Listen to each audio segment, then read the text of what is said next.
Bienvenue dans la quotidienne du CETIM, une heure de débat et d'échange sur les thèmes qui préoccupent les industriels. C'est l'élément le plus léger du tableau de Mendeleïev, mais il prend de plus en plus de poids dans nos vies. Il peut alimenter des machines statiques pour générer de l'énergie, mais aussi des moyens de transport, avec la promesse de ne rejeter que de l'eau. Vous l'avez compris, notre émission aujourd'hui, elle est consacrée à l'hydrogène. Quelles opportunités pour les industriels, en particulier de la mécanique? Est-ce un levier de souveraineté? Quelles sont les pistes technologiques actuelles et futures, suivies et à suivre? Eh bien, on voit ça tout de suite avec nos invités du jour. Anaïs Voigilis, directrice associée de June Partners. Bonjour. Bonjour. Et Loïc Buffet, responsable du Centre de développement zéro émission, le ZEDC, chez Airbus Atlantique Nantes. Bonjour. Alors, on va commencer avec une question que tout le monde se pose, évidemment, ici à Global Industries. Quelles sont les opportunités pour les mécaniciens qui sont liées, les opportunités liées à l'hydrogène? En gros, comment on peut bosser dans l'hydrogène quand on est mécanicien?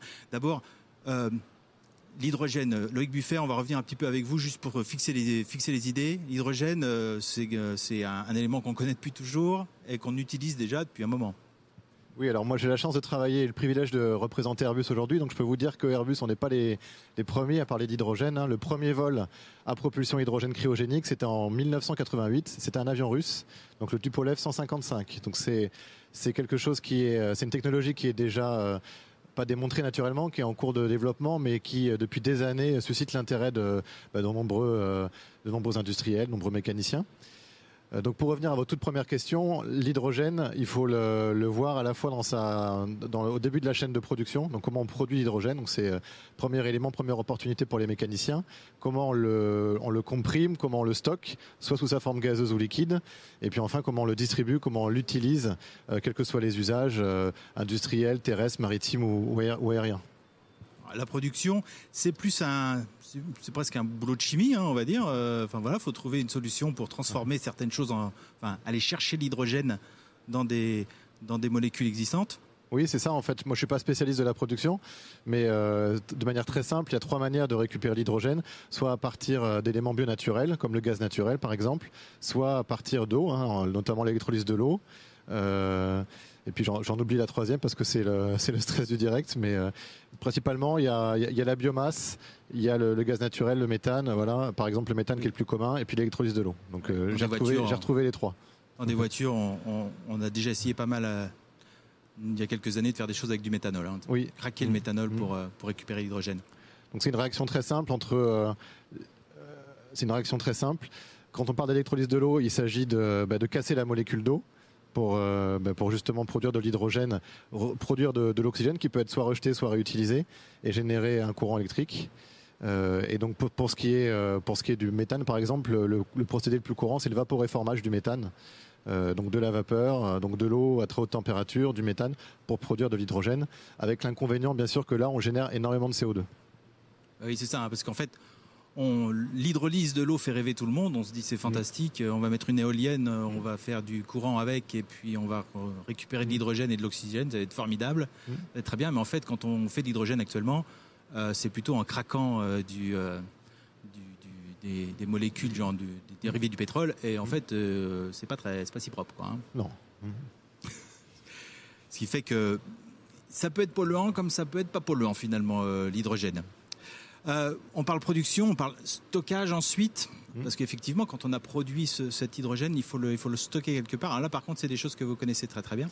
Alors moi, je vais vous parler du stockage, en tout cas, que l'on prévoit de faire dans l'avion. On a, donc vous le savez, l'hydrogène occupe 4 fois plus de place en termes de volume que le kérosène par exemple. Donc pour développer les avions de demain, ça oblige les industriels, les avionneurs à prévoir un volume 4 fois plus important d'hydrogène comparativement au volume de carburant actuel. Donc ça c'est un premier défi, avoir des volumes de stockage et des solutions de stockage efficientes et forcément qui soient compatibles avec l'architecture du produit final. Bon là je vous parle d'avion mais c'est vrai pour l'ensemble des produits qui vont embarquer de l'hydrogène. Donc ça, c'est vraiment un défi clé, le stockage.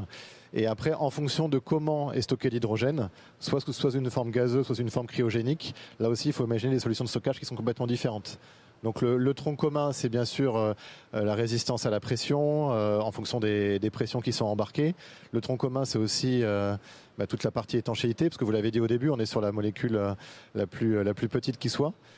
Donc ça, c'est évidemment un défi, quel que soit le milieu mécanique qui est étudié. Pour nous, Airbus aussi, un élément complémentaire, c'est l'aspect cryogénique. Donc pour cela, on s'inspire beaucoup de nos collègues d'Ariane, qui travaillent dans le spatial sur l'hydrogène depuis des années. Mais là, quand on parle de cryogénie, il faut aussi garantir une étanchéité et une performance thermique vraiment importante, parce que vous savez qu'il y a un phénomène d'ébullition naturel qui se crée dans le réservoir. Et donc pour limiter au plus strict minimum ce phénomène d'ébullition qu'on appelle le boil-off, il faut isoler le mieux possible le réservoir par rapport à la température ambiante. Alors dans un avion, en plus, c'est compliqué parce que la température au sol et la température quand on est en vol, elle est un petit peu différente, quoi. Oui.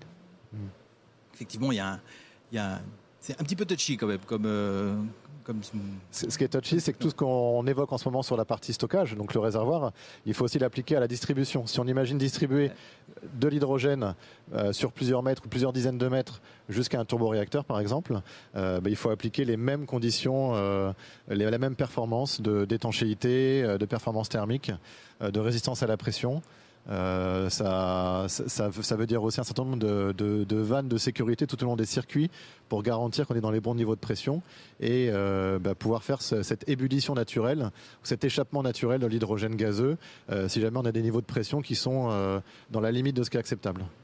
Et ça, c'est la distribution dans l'engin, mais en fait, quand on parle distribution, on pense aussi distribution du carburant, oui, notamment dans le mode automobile, parce qu'on parle beaucoup d'automobiles à hydrogène, mais du coup, on peut pas utiliser des pompes à essence comme les autres. Enfin, ça mérite quand même quelques petits ajustements, ne serait-ce que pour supporter des pressions qui sont énormes, alors que le gasoil, ça se stocke à pression atmosphérique. C'est quand même pas tout à fait la même chose.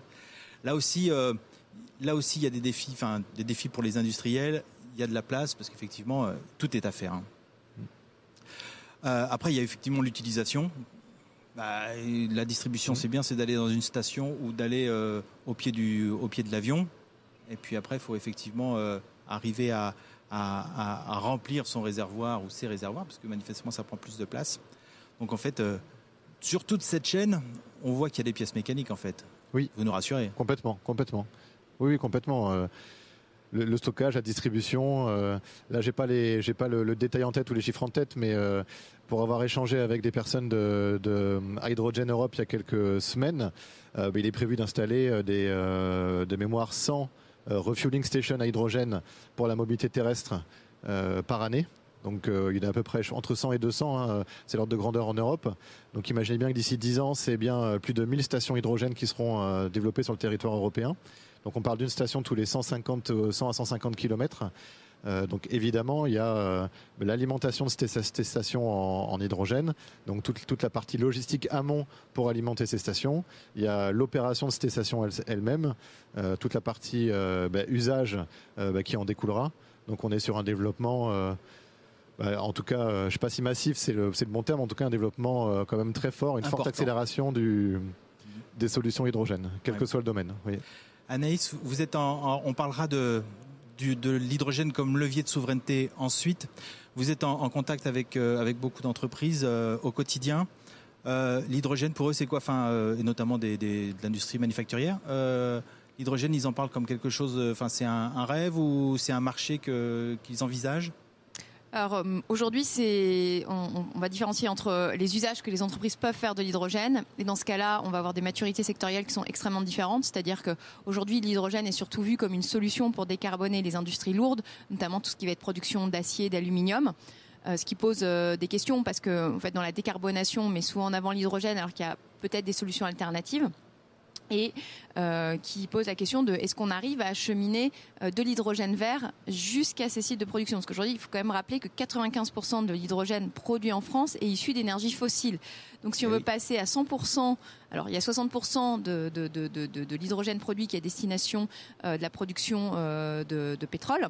Mais si on veut passer à 100% de production d'hydrogène décarboné, bas carbone, il y a quand même un effort aussi d'avoir la capacité de production d'électricité. Donc, c'est bien toute une chaîne de valeur à repenser. Donc, il y a ces industriels qui sont matures parce qu'ils ont un enjeu de décarbonation très fort. Et puis après, il y a les autres industriels qui finalement n'y songent assez peu aujourd'hui ou comme ayant éventuellement un rôle de fournisseur de solutions pour les gens qui vont créer des applications utilisant l'hydrogène. Donc ça va être des sous-traitants qui vont se dire aujourd'hui on est dans tel secteur, est-ce qu'on ne pourrait pas aller se positionner dans l'hydrogène en fournissant certains industriels qui vont fournir des solutions. Donc je pense par exemple des gens qui pourraient travailler avec EODev. EODev, c'est ceux qui font les électro... les groupes électrogènes voilà, à base d'hydrogène qui peuvent alimenter des salons comme celui-ci. Vous avez des gens comme Terega qui sont à Pau, qui travaillent sur les solutions de stockage. Et donc là, on a des gens qui finalement vont sur une solution finale et qui vont travailler avec un ensemble de sous-traitants. Et donc le but, c'est que des sous-traitants français qui sont positionnés dans d'autres secteurs se rapprochent de ces acteurs-là pour qu'on ait une chaîne de valeur totalement intégrée sur le territoire national. Oui, et on le voit souvent, on pense hydrogène en se disant c'est un carburant. C'est vrai, c'est un carburant. Et naïvement, on se dit on pense surtout à l'application de l'hydrogène pour faire quelque chose, mais en fait, il y a de la place pour la mécanique partout avant, parce que effectivement, l'hydrogène, c'est pas une ressource naturelle. Enfin, il en existe de l'hydrogène naturel, mais pas partout. Mais il faut aller loin. Ouais. Donc on le voit en tout cas, les industriels. Ils pensent à cet hydrogène et au marché que ça peut représenter. Mais au-delà des opportunités, est-ce que ça constitue, donc, comme on le disait tout à l'heure, un levier de souveraineté, cet hydrogène ? Anaïs, je vous laisse la parole. Alors, un levier de souveraineté, oui, mais il faut aujourd'hui qu'on clarifie notre feuille de route en termes d'hydrogène. Avant de venir, je relisais un peu les discours entre ce que pouvait dire Bruno Le Maire. Moi, il y a toujours une question qui m'a interrogée dans le cadre de France 2030. On dit la France doit devenir le leader mondial de l'hydrogène vert. Le vert est important. Pour l'instant, on est plutôt gris. Le vert est important. Moi, je préfère, on est plutôt gris, mais je préférerais dire bas carbone. Et on se dit très bien, mais c'est quoi l'ambition derrière ? Est-ce que c'est devenir le leader mondial dans la production d'hydrogène bas carbone, en alternative à d'autres carburants qu'on pourrait utiliser, donc notamment le pétrole. Et là, il y a un enjeu de souveraineté, surtout dans le contexte qu'on connaît aujourd'hui avec la guerre en Ukraine. Et ou est-ce que c'est le leader mondial dans le fournisseur de solutions ? C'est-à-dire qu'il y a quand même aussi un enjeu de souveraineté qui est d'être capable, au moins un enjeu économique en termes de balance commerciale, d'être capable de fournir les véhicules qui vont utiliser l'hydrogène, les camions et toute la mobilité lourde qui va utiliser de l'hydrogène. Également, la question se pose dans le maritime et dans le domaine du fret maritime. Et là, on voit que la position, finalement, elle n'est pas très claire, avec des rapports de force qui se jouent au sein des filières entre de très grands acteurs qui se positionnent sur le sujet et puis des plus petits acteurs qui ont parfois du mal à avoir voix au chapitre. Et puis en face de nous, on a des acteurs européens qui ont aussi envie de prendre une place clé dans l'hydrogène, soit les Pays-Bas, ou l'Allemagne, qui met des montants similaires à la France en termes d'investissement. La France, c'est 7 milliards dans le cadre de France 2030, dont 2 milliards à très court terme. L'Allemagne, c'est 9 milliards d'ici à 2030, plus 2 milliards entre 2030 et 2040. Et l'ambition de l'Allemagne, transmise par Peter Altmaier, qui est l'homologue allemand de Bruno Le Maire, j'ai retrouvé mes mots, c'est de devenir leader mondial dans les technologies utilisant l'hydrogène décarboné. Et donc on est déjà sur un positionnement et qu'on reconnaît à travers la structure industrielle de l'Allemagne, c'est-à-dire notamment avec une place prépondérante de l'automobile. Et donc l'Allemagne veut préserver ce qui a aussi fait sa force industrielle. Et elle est aussi très forte dans le secteur de la machine-outil et dans bien d'autres secteurs. Et donc nous, on a du mal à clarifier notre ambition industrielle. Comment se projette la France là-dedans ? Et on a en plus une concurrence mondiale qui va être féroce avec le Japon, la Chine qui a un plan déjà à 15 milliards, la Corée du Sud, les États-Unis, 15 milliards mis sur la table. Alors pas uniquement sur l'hydrogène, c'est aussi tout ce qui va être capture du carbone et stockage. Mais on voit bien que finalement, si on n'arrive pas à clarifier notre ambition et à mettre en mouvement l'ensemble du tissu productif, c'est-à-dire comment les grands groupes accompagnent aussi le développement de nos PME et de nos ETI dans cette bataille de l'hydrogène, on risque d'investir beaucoup d'argent à perte. Oui, parce que pour l'instant, en plus, il n'y a pas vraiment d'écosystème en fait dans ce domaine. Tout le monde commence, tout le monde a sa petite solution. On a beaucoup d'acteurs on part pas en retard comme on a pu le faire. Si aujourd'hui on parle du véhicule électrique et des batteries, on est en retard. Dans l'hydrogène, on n'est pas en retard. On a beaucoup d'acteurs, mais il faut que ces acteurs arrivent à coopérer. Et donc, si l'État veut se positionner en chef d'orchestre, qu'il favorise les synergies plutôt que la compétition. Oui, puis effectivement, les Allemands, ils sont équipés déjà. Ils ont déjà tout ce qu'il faut pour créer les machines qui vont produire et utiliser surtout l'hydrogène. Nous, effectivement, on est un peu moins dotés. On va le dire comme ça. Il y a une question que je me pose, c'est l'intérêt de l'hydrogène pour ça. Est-ce que ça répond est-ce que ça répond aux rêves des gens qui n'ont pas de pétrole? Tout bonnement, on se dit, j'ai pas de pétrole, mais l'hydrogène, tout le monde peut en avoir. Alors, est-ce que c'est un moyen de se libérer des énergies fossiles qui sont pas chez nous et qu'on est obligé d'importer, qu'on est obligé de payer de plus en plus cher? Est-ce que c'est l'intérêt du stockage? Parce qu'on sait que dans l'énergie, on sait en fabriquer, on sait faire de l'électricité, mais notre problème, c'est toujours de stocker tout ça, de stocker l'énergie pour pouvoir l'utiliser plus tard. Et surtout quand on a des sources d'énergie intermittentes. Quel est votre sentiment à tous les deux sur ce sujet? Ouais, je laisserai Anaïs compléter, mais ce que j'ai vu récemment sur le site aussi de Hydrogen Europe, c'est l'ambition en 2050 d'avoir l'équivalent d'un quart des besoins énergétiques de l'Europe qui sont couverts par l'hydrogène. Alors, hydrogène bas carbone, naturellement, c'est ça l'ambition. Après, quelle est la proportion d'hydrogène produit en Europe, quelle est la propulsion d'hydrogène importée? Ça, c'est encore des choses qui sont, je crois, en discussion. Mais l'ambition, c'est bien de se libérer. Et donc, oui, ça répond à en tout cas, une de vos interrogations, de se libérer des pays qui nous exportent massivement le pétrole aujourd'hui. Ouais. C'est un des enjeux, clairement. Un des atouts, en tout cas, de cette énergie. On parlait d'hydrogène vert tout à l'heure. Est-ce qu'on risque pas, tout bonnement, d'être concurrencé par des gens qui font de l'hydrogène pas vert, tout bonnement, et qui, du coup, le feraient un peu moins cher que nous? Alors oui, il y a toujours un risque de concurrence, en tout cas au sein de l'Europe, parce que finalement la France aujourd'hui, elle a une position pour produire cet hydrogène vert plus naturel que d'autres. C'est qu'on a un mix énergétique qui fait déjà que quand on va le faire par électrolyse, donc en utilisant de l'eau et de l'électricité, on va le faire à partir de production d'électricité déjà bas carbone, ce qui est un avantage compétitif par rapport à d'autres pays où il va y avoir massivement des centrales à charbon. Et donc là, c'est tout le jeu de comment est-ce qu'à un moment on met aussi une exigence environnementale là-dedans. Et on sait que le rapport de force sur les questions énergétiques est très fort, et notamment en Europe. Quand on a eu toutes les questions de taxonomie, de savoir si on devait considérer le nucléaire comme une énergie verte ou pas, et le nucléaire se retrouve comme énergie de transition au même titre que le gaz, en raison d'un rapport de force avec l'Allemagne, on se rend compte que finalement, même à l'échelle de notre continent, parce qu'on la question ne va pas amener une réponse aussi simple que ça. Et l'autre chose, c'est que oui, l'hydrogène, c'est une réponse en termes de souveraineté, mais ça va poser des questions, parce qu'on parle le stockage. C'est que le stockage, c'est quand même en général c'est 4 fois plus volumineux en termes d'espace que le kérosène. C'est plus léger, mais c'est plus volumineux. Et donc, c'est comment est-ce que ça se traduit en termes d'aménagement territorial aussi. Comment on gère ça, comment on l'intègre dans notre paysage, comment on gère les risques afférents.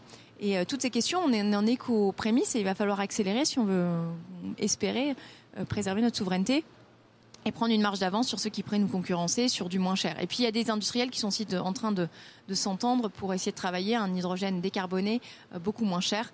Et je pense qu'avec la maturité, on va aussi réduire à terme les coûts de production. Ouais. Puis on a des acteurs qui ont déjà un petit peu d'expérience dans tout ce qui est gaz liquide en particulier, cryogénie, etc. On a des airs liquides, des gens qui savent faire des choses. Si je peux compléter, la réglementation est effectivement un point clé. Et les acteurs qui produisent aujourd'hui de l'hydrogène bas carbone à partir d'énergies renouvelables mettent aussi l'argument du local en avant, en se disant comme on utilise des énergies sur d'énergie locale, éolien, photovoltaïque ou autre, ça permet aussi de distribuer localement l'hydrogène, et donc ça peut être pour le coup un facteur de compétitivité parce qu'on vient le distribuer au plus court et au plus tôt. Juste une question. Pour un avion, pourquoi on veut mettre de l'hydrogène dans un avion plutôt que du kérosène? Alors pour plein de raisons. La première, c'est bien sûr notre ambition, zéro émission, les quelques lettres qui m'ont échappé. Dans la stratégie d'Airbus, il n'y a pas que l'hydrogène pour faire du zéro émission. Il y a ce qu'on appelle aussi les carburants, les SAF, Sustainable Aviation Fuel. Et puis il y a aussi le fait de mieux opérer les avions, que ce soit à travers les trajectoires ou que ce soit à travers toutes les opérations au sol qui peuvent être faites non pas par l'avion lui-même, mais par des organes additionnels. Et donc pour répondre précisément à votre question, il y a bien sûr le fait d'avoir un carburant bas carbone. Il y a aussi le fait d'avoir un carburant qui a une densité énergétique énorme, enfin 3 fois plus importante que le kérosène. Donc forcément, on emmagasine certes un volume important dans l'avion, mais on a une énergie vraiment très importante dedans, puisqu'on a cette densité énergétique qui est 3 fois plus élevée. Et puis enfin, on a l'aspect économique où c'est un pari sur l'avenir, mais on prédit que dans 5, 10, 15 ans, ce sera plus économique de voler à l'hydrogène que de voler au kérosène.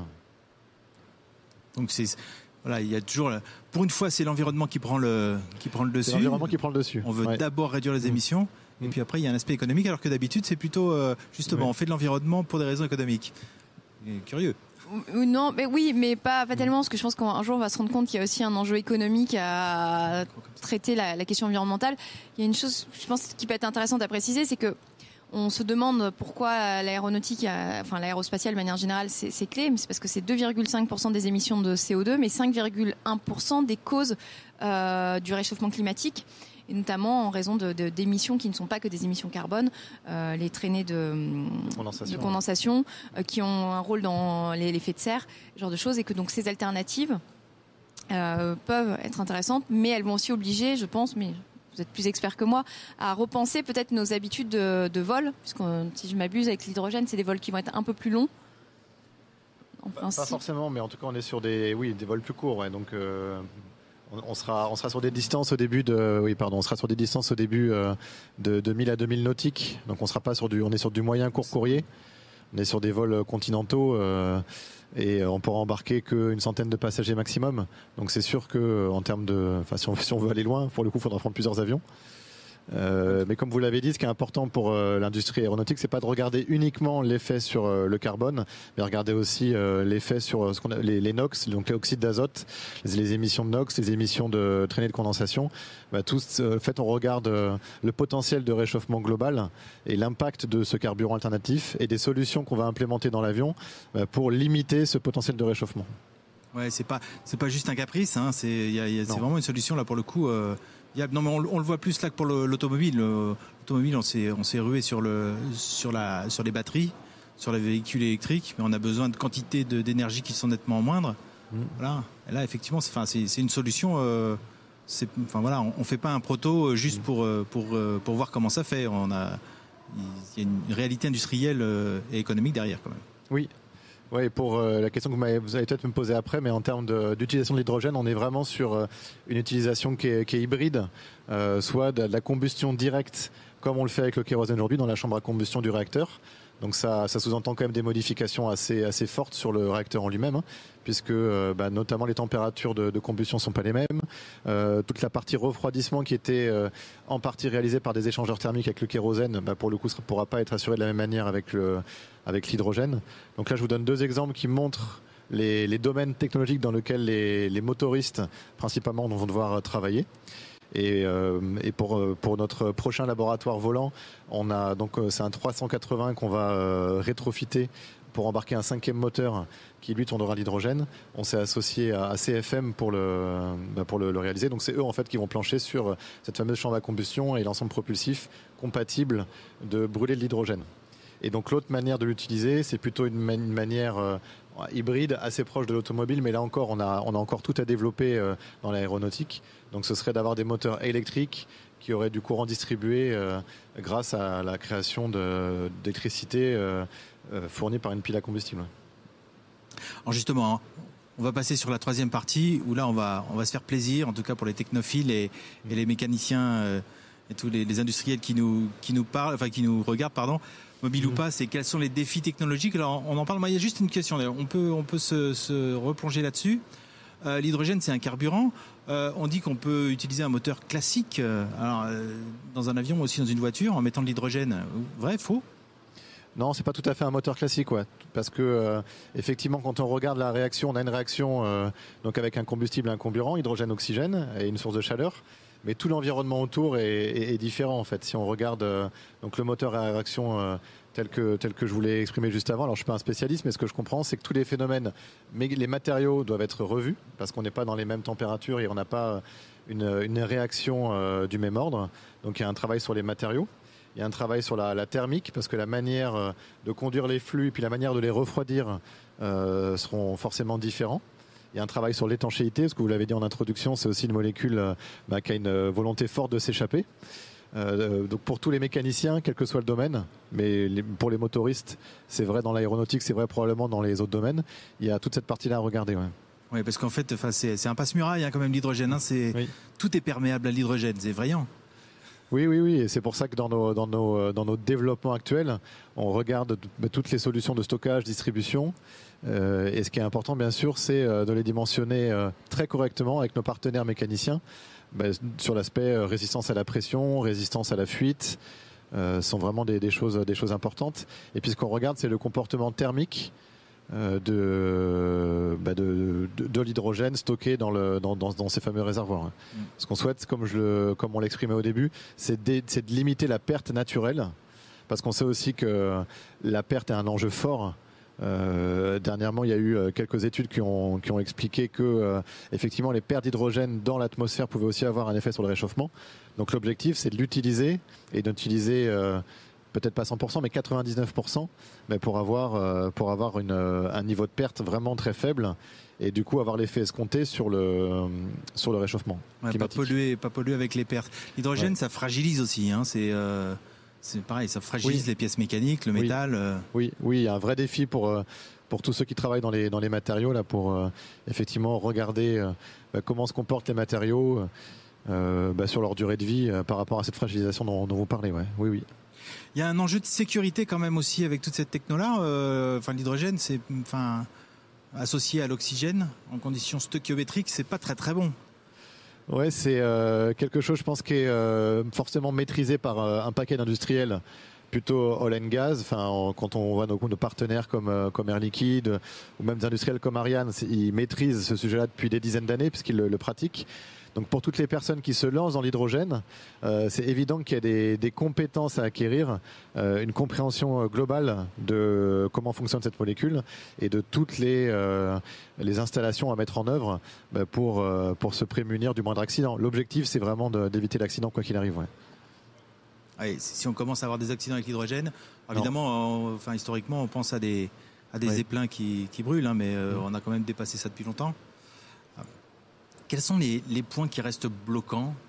Alors on voit a priori les développements se multiplient. Il y a un centre d'Airbus qui travaille sur le zéro émission. Donc on voit que la technologie avance, tout va bien. Est-ce qu'il y a des points qui sont plus bloquants que d'autres ou vraiment là ça va être chaud à déverrouiller ? En fait, on est au démarrage d'une aventure, en tout cas pour ce qui est de mon domaine. Donc, on ouvre énormément de champs. Donc, c'est compliqué de vous dire qu'il y a des points bloquants. Par contre, on a beaucoup de challenges sur beaucoup de dimensions techniques. Si j'en cite quelques-unes, on a tout ce qui est équipement, valves, où là, il y a des choses qui existent pour justement conduire l'hydrogène et puis gérer tous les phénomènes de surpression, tous les phénomènes d'échange thermique aussi, mais qui sont pas forcément applicables à toutes les industries. Par exemple, pour l'industrie aéronautique, c'est clair qu'on cherche de la performance en termes de masse aussi, donc ce qui existe sur le marché n'est pas forcément compatible avec nos objectifs de masse. Donc on a un défi sur la chaîne de distribution et tous les équipements associés. On a un défi sur le stockage, mais ça on en a déjà, je pense, longuement parlé, la résistance à la pression, les fuites et puis la performance thermique. On a le défi en fait de pas faire des solutions trop complexes. Donc si je prends l'exemple de l'avion, notre objectif c'est que les compagnies aériennes aient les capacités financières pour s'offrir ces avions. Donc il est hors de question de proposer sur le marché des avions qui soient pas dans les mêmes ordres de prix que les avions actuels. Surtout si on transporte moins de passagers. Exactement. Donc on peut avoir en contrepartie, mais c'est pas pour tout de suite, un coût d'exploitation moindre. Mais là encore, on est sur une image, on n'est pas sur une réalité. On peut supposer que le coût d'exploitation peut être intéressant si à terme l'hydrogène produit est compétitif. Mais néanmoins, les avions, et je pense que c'est la même réflexion pour tous ceux qui se lancent dans l'hydrogène. L'objectif, c'est qu'il y a déjà un marché qui existe. C'est de pas proposer des produits qui sont complètement décrantés par rapport au prix du marché. Sinon, ça restera des produits de développement et pas des produits d'usage de masse. Des jolis protos hors de prix. Voilà. Oui, dernier point, on n'en a pas parlé, les composites, on se fait plaisir avec les composites quand on parle d'hydrogène. C'est un domaine qui s'associe bien en tout cas. Ouais, c'est un domaine qui s'associe bien. Il y a pas mal d'industriels qui ont déjà des solutions en composite.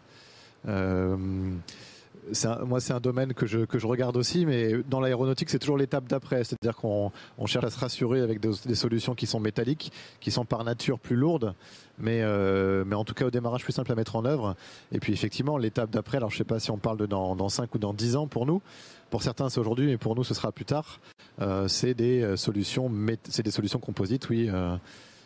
Donc des réservoirs composites. Mais là encore, comme je vous le disais au début, on a énormément de choses à travailler, notamment la partie thermique, toute la dilatation thermique liée au fait d'embarquer de l'hydrogène cryogénique dans le réservoir. Du coup, il y a une dilatation qui se crée, il y a des déformations, et ça, c'est des choses qu'il faut... c'est une approche qui est différente avec le composite qu'avec le métallique. Ouais. Oui, un avion élastique. Un avion élastique, exactement.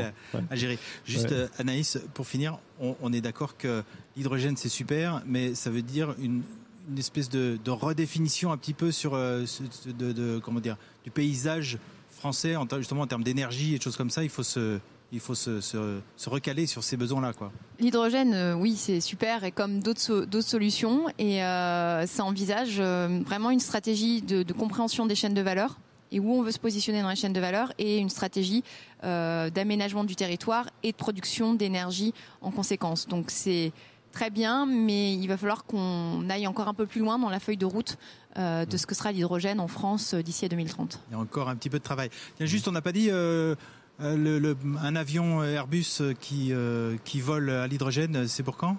Le fameux A380. Alors l'objectif, c'est l'entrée en service en 2035. Effectivement, je ne l'ai pas dit. On a un avion d'essai qui devrait voler en 2026, c'est notre objectif interne. Mais pour ce qui est d'un lancement commercial et d'une commercialisation, et donc vous et moi, qu'on puisse faire un Paris-Dublin avec un vol à hydrogène, là il faudra attendre 2035, oui.